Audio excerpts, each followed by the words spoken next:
Assalamualaikum warahmatullahi wabarakatuh. Waalaikumsalam. Bismillahirrahmanirrahim. Alhamdulillah, saya merasa terhormat sekali diundang di acara PPI Timur Tengah dan Afrika ini, khususnya bersama dengan Ustazah Hikmayanti. Suatu kebahagiaan tersendiri bagi saya karena saya juga di sini masih sangat belajar. Tadi banyak catatan yang saya tuliskan. Semoga di kesempatan kali ini saya hanya berbagi hasil dari saya belajar karena saya sendiri juga masih belajar. Baik, bismillah teman-teman. Salam kenal. Boleh dilanjutkan slide-nya. Ya, agak lama ya. Ya, saya adalah founder dari Brighton Indonesia. Mungkin teman-teman di sini kenal saya dari Instagram ya. Brighton Indonesia adalah sebuah akademi pernikahan khusus untuk muslimah yang saya dan teman-teman ikhtiarkan sebagai sebuah proyek kebaikan yang mudah-mudahan ini bisa menjadi salah satu proposal hidup kami yang bisa kami persembahkan untuk umat, insya Allah. Dan kemudian saya juga senang berkecimpung di dunia home education, ya insya Allah nanti juga akan lebih banyak membersamai anak untuk mendidik anak di rumah, karena saya juga sebenarnya ibu rumah tangga ya basicnya. Dan hobi plan and journal practitioner, dan juga seorang pembelajar. Sebenarnya saya juga sekarang sedang belajar di Psikologi Islam Institute International Open University.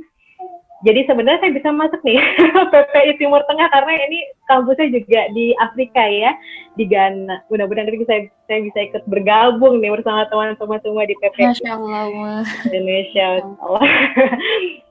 Oke, bismillah ya teman-teman, kita belajar sama-sama. Oke, lanjut ke slide berikutnya. Oke. Ini adalah salah satu ayat yang menginspirasi saya untuk membawakan materi tentang best planner of mother, ya. Quran surat Al-Ahqaf ayat 16, ayat 15 ya. Jadi di sini disebutkan ya bahwa ini hasil tadabbur saya ya, sahabat semua ya, sahabat solihah dan juga teman-teman PPI gitu ya. Jadi kalau misalnya dibilang tafsir bukan, karena saya juga masih belajar, jadi nanti lebih banyak sharing dari hasil belajar saya. Inilah Bismillahirrahmanirrahim. Dan kami perintahkan kepada manusia untuk berbuat baik kepada orang tuanya. Ibunya telah mengandungnya dengan susah payah, melahirkannya juga dengan susah payah. Masa mengandung sampai menyapihnya selama 30 bulan, sehingga apabila anak itu telah dewasa dan umurnya mencapai 40 tahun, ia berdoa, "Ya Tuhanku, berilah aku petunjuk agar aku dapat mensyukuri nikmat-Mu yang telah Engkau limpahkan kepadaku dan kepada kedua orang tuaku, dan agar aku berbuat baik dan agar aku dapat berbuat kebajikan, amal saleh yang Engkau ridhoi." Jadi yang saya mau highlight di ayat ini adalah ternyata untuk mempersiapkan menjadi ibu, kita harus punya skill set seorang ibu. Apa itu skill set yang dibutuhkan untuk menjadi seorang ibu? Yang pertama adalah ya mengandung, melahirkan, dan juga nanti menyusui dan atau menyapih ya. Kenapa ini penting gitu? Kan di sini disebutkan dari ini susah payah loh. Jadi ibu ternyata ya udah mah melahirkannya, mengandungnya susah payah gitu. Melahirkannya juga susah payah, kemudian harus menyusui sampai 2 tahun gitu. Bahwa ini sebuah perjuangan yang memang skill-nya harus dimiliki dan harus dipersiapkan, harus direncanakan dari sekarang. Karena banyak sekali nih ibu-ibu milenial yang menganggapnya bahwa ini mah jadi ibu mah kayaknya gampang lah, nanti juga insya Allah bisa gitu. Secara natural, secara alami bisa. Padahal hamil aja itu prosesnya tiap orang beda-beda. Kalau kita nggak paham ilmunya, gampang terbawa dengan tsunami informasi yang ada di luar gitu. Misalnya tetangga-tetangganya pada bilang ini harusnya kayak gini, kayak gitu, nggak boleh ini, nggak boleh itu ya. Apalagi di Indonesia banyak banget tantangannya. Nah, ini kalau nggak dipersiapkan dengan ilmu yang baik, kita akan banjir informasi dan kebingungan sendiri. Dan saya pun merasakan melahirkan tuh Aisyah juga bisa gitu ya. Siti Maryam aja bisa melahirkan sendiri gitu. Padahal sebenarnya banyak sekali proses melahirkan yang perlu memang dipersiapkan dan juga dipelajari gitu. Karena masing-masing orang nanti kasusnya akan berbeda-beda. Kalau kita nggak mau pelajari dari sekarang, ya jadinya pengen ngambil mudahnya aja gitu ya. Misalnya kan generasi milenial sih pengennya instan, udahlah gitu, nggak mau sakit-sakit, takut lahiran sakit gitu. Udah langsung aja sesar gitu. Dibilang sungsang dikit, udah sesar gitu. Nah ini kalau kita nggak siap ilmunya. Menyusui pun juga sama gitu, saya kaget gitu, ternyata menyusui juga penuh perjuangan ya, nggak instan tiba-tiba seorang ibu bisa menyusui gitu, kayak anak kucing aja banyak bisa disusuin bareng-bareng, ternyata nggak seperti itu teman-teman gitu. Apalagi seorang ibu muda ya, saya baru tahu gitu menyusui itu bisa sampai membuat payudara bengkak gitu, lecet gitu, kalau nggak tahu ilmunya gitu. Maka skill set seorang ibu ini harus dipelajari, karena memang di Al-Quran sendiri disebutkan ya, sudah di warning, ini susah payah loh perjuangannya. Dan juga yang menarik di sini selain skill set menjadi seorang ibu adalah mendidik anak, bahkan sampai anaknya nanti dewasa berusia 40 tahun, anaknya ini berdoa agar dapat mensyukuri nikmatnya Allah dan juga nikmat yang diberikan kepada kedua orang tuanya. Dan yang menarik di sini ya, disebutkan ayatnya, agar aku dapat mengerjakan amal soleh yang engkau ridhoi. Artinya ternyata bisa jadi ya, dari hasil yang saya pelajari, bisa jadi seorang ibu itu punya kewajiban mendidik anaknya agar anaknya tuh bisa menemukan amal soleh yang Allah ridhoi. Amal soleh yang Allah ridhoi itu apa? Amal soleh yang menjadi peran peradabannya gitu. Karena masing-masing orang ini memiliki peran-peran yang spesifik kan. Di muka bumi ini kita terlahir pasti punya peran, pasti harus ada misi yang kita jalankan. Nah, seorang ibu itu punya peran untuk mengantarkan anaknya untuk bisa menemukan misi hidupnya itu gitu. Kan Masya Allah, ternyata ini loh artinya mendidik gitu ya. Bagi seorang ibu bukan hanya sekolah, bukan hanya calistung saja gitu, tapi sampai ia bisa menemukan misi hidupnya gitu, misi hidup anak-anak ya kan, Masya Allah. Kita aja belum tentu ya. Kita kadang-kadang kalau tanya udah ketemu belum ya misi hidupnya, kayaknya belum. Gimana nanti kalau kita aja masih bingung mau jadi apa gitu, gimana nanti kita bisa mendidik anak-anak menemukan misi hidup. Ya, ini jadi skill set ibu yang tadi sudah saya jelaskan. Termasuk adalah kita nanti akan jadi madrasah ula. Sebentar. Tadi ya, ternyata kita sebagai seorang ibu selain memiliki skill set dasar tadi ya, mengandung, melahirkan, menyusui, kita juga punya peran sebagai madrasah ula gitu, pendidik utama. Pendidik utama madrasah ula itu seperti apa gitu ya? Sebagai home educator yang tadi saya ceritakan sebelumnya ya, kita punya peran untuk mengantarkan anak-anak kita juga menemukan peran peradabannya. Gimana kan tuh caranya gitu ya, nemuin peran peradaban gitu. Minimal kita bisa mulai dari 5 hal ini. Yang pertama dari spiritualitas, kemudian kedua intelektualitas, ketiga aktualitas, keempat seksualitas, dan kelima individualitas dan sosialitas. Ini jadi satu ya, 5 aspek ini yang perlu kita pelajari gitu. Apa aja sih? Ya, yuk kita lanjut. Iya, spiritualitas itu adalah tentang kita merawat fitrah anak. Merawat anak-anak agar anak-anak itu bisa kembali kepada Allah dengan kondisi fitrah gitu. Karena anak-anak terlahir dalam kondisi fitrah, maka kembali kepada Allah pun kita jaga ya keluarga kita agar bisa sama-sama kita kembali ke dalam keadaan fitrah. Kemudian juga mempersiapkan anak-anak untuk menjadi mukallaf, karena seringkali ya terjadinya di kondisinya di lapangan ini, ketika sudah balik itu belum akil. Terus gimana Kak gitu? Ini udah balik nih, udah head, udah mimpi basah gitu.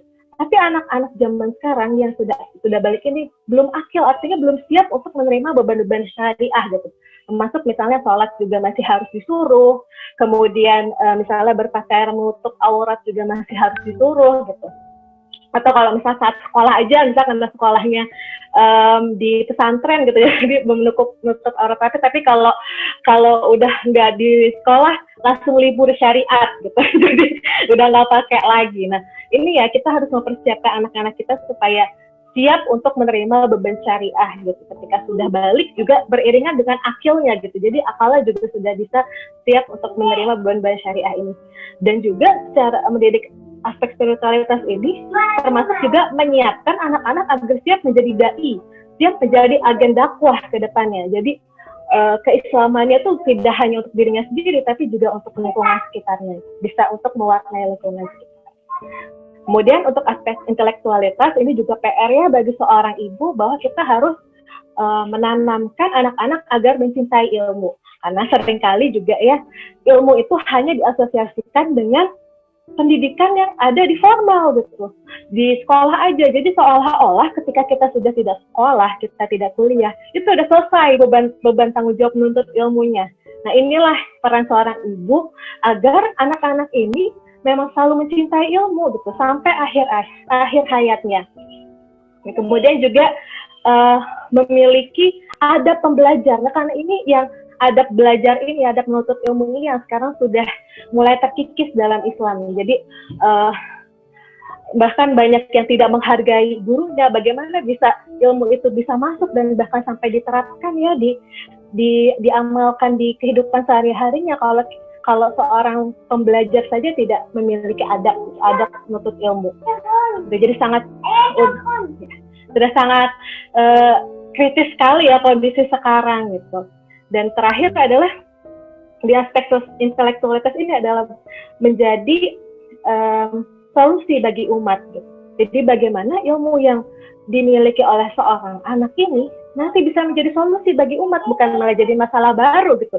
Dia punya ilmunya malah dibuat untuk membuat jadi kacau gitu ya. Jangan segitu, nauzubillah min dzalik. Ini PR kita sebagai seorang ibu ya ke depannya adalah bagaimana anak-anak ini belajar dan dia juga sekaligus ilmu yang dia dapatkan itu bisa bermanfaat bagi umat. Baik, selanjutnya ada peran aktualitas dan juga peran seksualitas.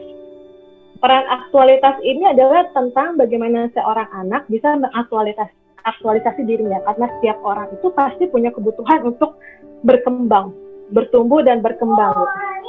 Apa sih Kak aktualitas itu? Pertama, paling tidak anak-anak ini bisa memahami dan menemukan minat bakatnya apa gitu. Kenapa Kak minat bakat? Apa sih maksudnya minat bakat? Jadi minat bakat inilah yang nanti Oke, terima kasih. Bisa jadi dari minat bakat inilah nanti bisa ketemu nih solusinya gitu. Jadi udah dapat ilmu, terus tahu ya, oh ini ilmu yang dipelajari. Kemudian kita tahu minatnya kita apa, skill yang kita punya apa, bakat kita apa, talent kita apa.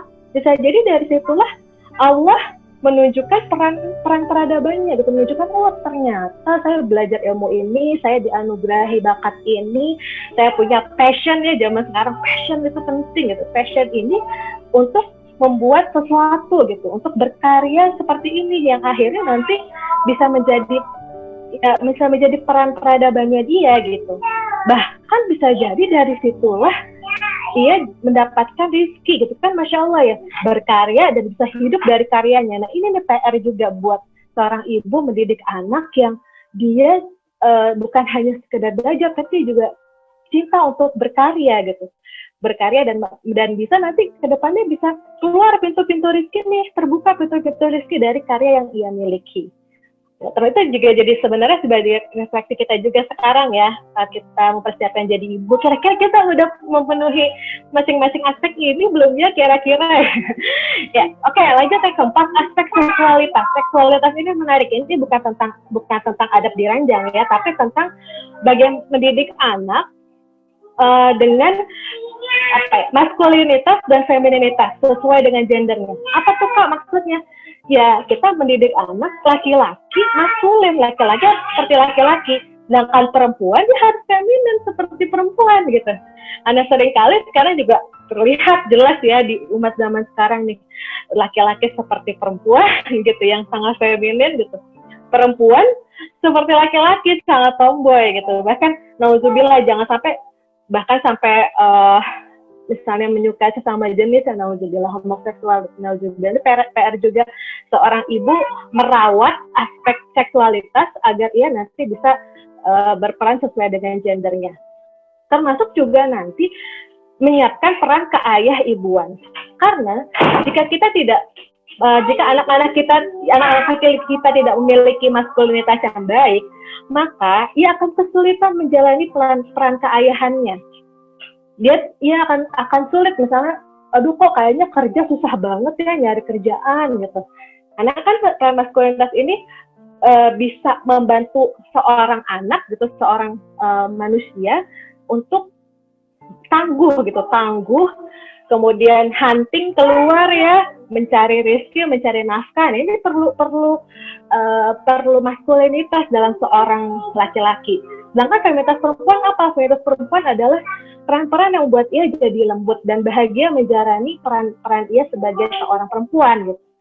Kenapa kok Kak harus bahagia menjadi seorang perempuan? Ya karena sekarang banyak perempuan yang nggak terima menjadi sosok perempuan, sehingga ia ingin menjadi sosok laki-laki gitu, ingin perannya juga sama seperti sosok laki-laki gitu. Ia nggak bangga dengan perempuan gitu, bahkan ia tidak ingin menjadi seorang istri karena menurut dia ketika menjadi seorang istri itu nanti akan terhambat gitu, cita-citanya terhambat ketika harus membersamai seorang laki-laki gitu ya. Kalau nggak punya feminitas yang bagus, perempuan yang terlalu maskulin, ia akan sulit untuk tunduk dan konitat ya, untuk taat kepada suami. Karena apa? Bagi dia ketika taat ke suami itu, dia akan susah untuk mengejar karirnya gitu. Karirnya dia akan terhambat karena auzubillah. Termasuk juga ada banyak kasus ya di Bright Talk ya, yang ibu seorang perempuan yang ketika sudah menikah tidak mau punya anak gitu, karena dia merasa terbebani dengan seorang anak gitu. Jadi dia hanya ingin menikah aja tapi nggak mau mempunyai anak. Nah, ini kan salah satu indikator bahwa feminitas seseorang itu cedera ya, seperti itu. Kemudian lanjut ke slide berikutnya. Yang terakhir adalah aspek individualitas dan juga sosialitas. Maksudnya apa? Individu adalah seorang anak ini harus ajak gitu, jadi punya konsep diri yang kuat sehingga ia tidak mudah terwarnai oleh lingkungan. Bahkan kalau ia tidak mudah terwarnai oleh lingkungan, tapi justru sosialitasnya bagus, dia bisa mewarnai lingkungan. Inilah aspek yang perlu ditumbuhkan bagi seorang ibu. Jadi seorang anak ini memiliki egosentris yang bagus. Egosentrisnya artinya bukan egois ya, tapi egosentris adalah konsep diri yang kuat. Kemudian anak ini juga ya punya kemampuan untuk membangun komunitas gitu. Kalau misalnya lingkungan, aduh kok kayaknya zaman sekarang lingkungan udah hancur banget ya. Nah, ini sebenarnya kalau ia punya sosialitas yang baik, maka ia punya peran untuk membentuk komunitasnya menjadi baik sehingga akhirnya nanti ya anak-anak kita bisa membina sebuah peradaban. Oke. Slide terakhir ya teman-teman. Sekarang saya juga diminta panitia untuk menjelaskan tentang manajemen keluarga ya, manajemen terbaik keluarga. Nah, ini sebenarnya konsep yang udah diwariskan turun-temurun loh. Ini kearifan lokal bangsa Indonesia loh, dapur, sumur, kasur. Tetapi feminitas sama yang tadi saya jelaskan sama feminisme berbeda ya. Feminitas itu adalah bagaimana kita menjalankan peran feminin, sedangkan kalau feminisme itu pemahaman yang sekarang seolah-olah membela feminin, padahal ya seperti itu ya, kita tahu ya sama-sama. Jadi feminisme ini sangat menjauhkan seorang perempuan dari dapur, sumur, kasur, padahal ya kearifan lokal harus kita banggakan loh. Ini adalah kunci kita untuk manajemen keluarga ya. Mulai dari dapur itu bukan hanya urusan masak aja, tapi tentang manajemen rezeki yang didapatkan di keluarga, di sebuah keluarga gitu. Jadi manajemen dapur adalah tentang bagaimana seorang perempuan bisa memastikan rezeki yang masuk dalam keluarga ini halal dan thayyib gitu ya. Kemudian manajemen sumur apa sih? Manajemen sumur ini bukan hanya tentang nyuci baju aja gitu. Ini mohon maaf ya, backsoundnya agak ramai karena anak-anak saya sudah mulai ingin bersama ibunya. Jadi sumur ini bukan hanya tentang nyuci baju atau mandi aja, tapi juga termasuk di dalamnya menjaga kesucian sebuah rumah tangga ya. menjaga kesucian rumah tangga, baik kesucian dalam arti zahir ya, dalam arti bagaimana toharoh itu terjaga di sebuah rumah gitu, sampai menjaga juga sampai menjaga juga kesucian dari keluarga itu gitu. Nanti juga termasuk di dalamnya manajemen sumur ini adalah saya jadi ngeblank tadi. Langsung aja deh, manajemen kasur. Kasur ini ya ini adab di ranjang itu tadi ya. Jadi kalau untuk adab di ranjang ini akhir-akhir ini lagi tren tentang seksual consent ya, tentang bahwa melakukan hubungan seksual ini harus berdasarkan persetujuan, seksual consent gitu. Sampai terbawa isu bahwa kalau misal perempuannya lagi nggak mau, maka laki-lakinya nggak boleh memaksa gitu. Kalau memaksa, maka ya tadi ya. Jadi kalau untuk seksual consent ini yang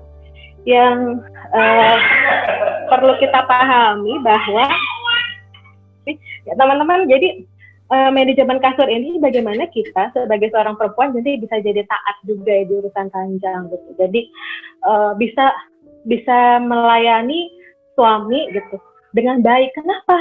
Karena nanti dari kita taat kepada suami, hubungan harmonisasi dalam rumah tangga itu jadi baik. Ketika harmonisasi rumah tangga baik, maka urusan mendidik anak kelar deh, karena kita udah satu frekuensi dengan suami gitu. Ya, kemarin ya yang tadi saya bilang, seksual consent itu harus melalui persetujuan suami istrinya. Kalau istrinya lagi nggak mau, maka suami nggak boleh maksa. Kalau maksa itu termasuk ke dalam kekerasan seksual. Padahal kan dalam Islam kita tahu ya hadisnya bahwa ketika suami meminta, istri nggak boleh menolak karena bisa membuat nggak boleh menolak ya. Saya bukan orang syar'i ya, bukan orang yang belajar ilmu syar'i, jadi nanti monggo dilengkapi ya buat teman-teman semua gitu. Jadi kayak gitu ya, kan sedih gitu. Itu kayak semacam konsep pemahaman yang jelas-jelas menyerang konsep Islam gitu, konsep syariat Islam. Padahal bukan seperti itu gitu, bukannya di dalam ranjang itu sama-sama mau, tetapi bagaimana si suami ini nanti ridho, membuat istrinya ridho, meskipun misalnya istrinya lagi tidak berkenan gitu ya.